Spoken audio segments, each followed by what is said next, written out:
Good afternoon to you and welcome to the final leg of SA Today here on the SABC News channel. My name is Palesa Chubisi. Good afternoon. Good afternoon. I'm Tabi Sosichole. Thank you indeed for staying with us right here on SABC News channel, independent and impartial. Let's give you the lead story for the evening. Now, President Cyril Ramaphosa has committed himself to work and serve the country and its citizens to bring about a better future for all. In his acceptance speech after taking an oath of office at the Loftus Versveld Stadium, the president said South Africans want action and not just words and promises. The good weather welcoming Cyril Ramaphosa to the presidency, reflecting the state of the nation he will be taking charge of. Among those attending the ceremony included former presidents, heads of state from SADC, chairpersons of the AU and the AU Commission, international guests, premiers and the Chief Justice. President-elect, would you please raise up your right hand and say, "So help me God." So help me God.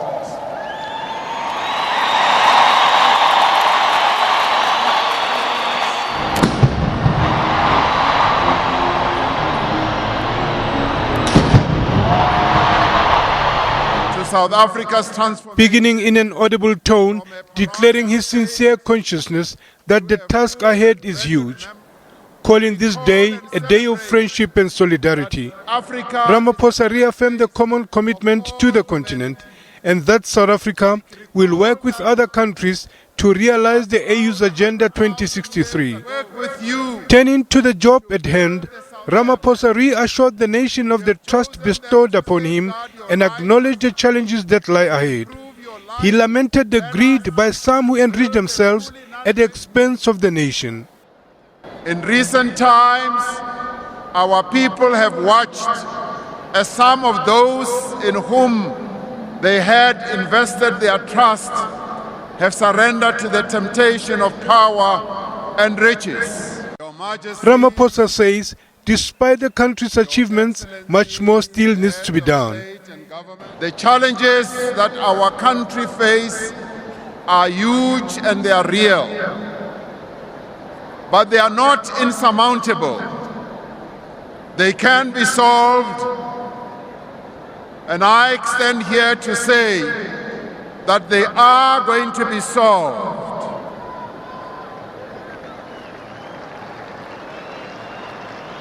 In the face of these challenges, our people have remained resolute, resilient, and unwavering in their desire for a better South Africa. Through the irrefutable power of the ballot, on 8th May, South Africans declared the dawn of a new era.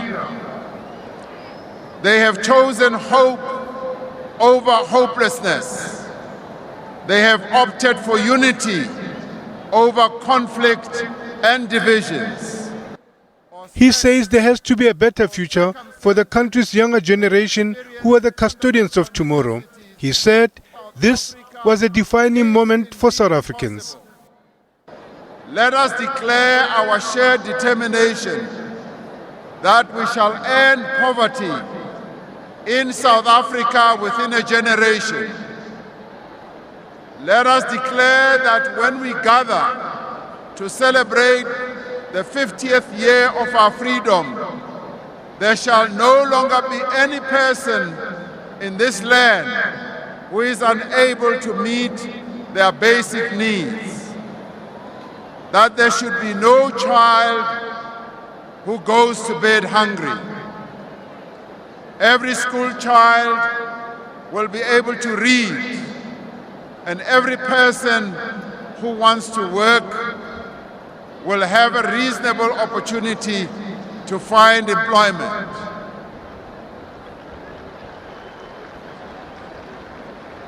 As we make this bold declaration, we are aware of the depth of the challenges that we must confront. We are aware of the debilitating legacy of our past, nor the many difficulties of the present.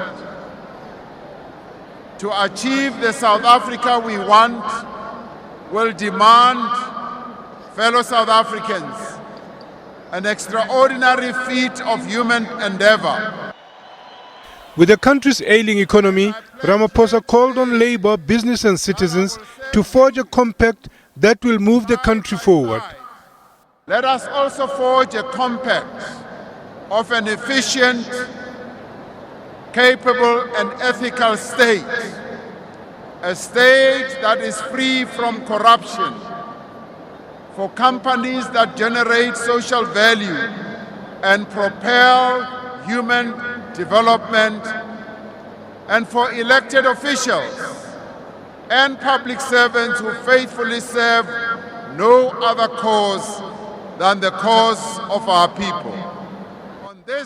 And with the sitting of Parliament due, Ramaphosa reminded those who will be going to Parliament that they have been chosen to deliver, adding that the nation has placed its confidence on them. You have chosen them. You have chosen them to safeguard your rights, to improve your lives, and to build our country, a country that should be united, strong and truly free.